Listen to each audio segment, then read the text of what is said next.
काही वर्षांपूर्वी गिरनारला परत जायचा योग आला. साधारणतः 23-24 वर्ष झाली असतील. मी गिरनारला गेलो होतो आणि गिरनारला जात असताना वर गेलो आम्ही आणि गिरनारचं जेव्हा आम्ही दर्शन घेत होतो दत्ताचं वरती पादुकांचं, तर तिकडे एक मध्यभागी म्हणजे अर्ध आपण गिरनार चढलो की ते अंबाजी मातेचं मंदिर आहे. ते पुजारी आहेत, त्यांना लकवा झाला होता, पॅरालिसिस. आणि त्यांना असं कुठून कळलं माहीत नाही की मुंबईहून कोणीतरी आलं आहे आणि ते खूप चांगले हिलर आहेत आणि अशा प्रकारचं ते आजार बरे करतात.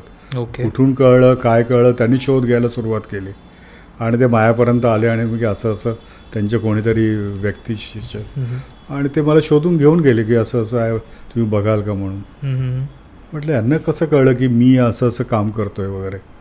आणि मग नशिबाने माझ्याकडे बॅगेमध्ये काही ट्रीटमेंटची गोष्टी असायच्यात, म्हणजे ॲक्युपंक्चरच्या निडल्स वगैरे असायच्या आणि ते सगळं असायचं. मग मी त्यांना तिथे ट्रीटमेंट सुरू केली आणि त्यांना पॅरालिसिस झालं होतं. स्काल्पला मेंदूच्या इथे ट्रीटमेंट केली, तिकडे सुया लावल्या, बॉडीला सुया लावल्या, काही संवहन केलं आणि म्हटलं आता चाला. ते बेडवर होते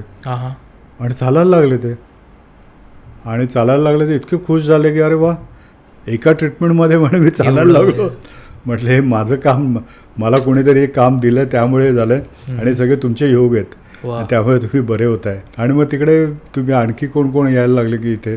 मग मी गेलो होतो गिरनारला परिक्रमासाठी आणि अशा प्रकारचे अनुभव आले. आणि पण एक की तिथले जे मुख्य पुजाऱ्यांना मी काहीतरी सेवा देऊ शकलो, याचा खूप जास्त आनंद झाला.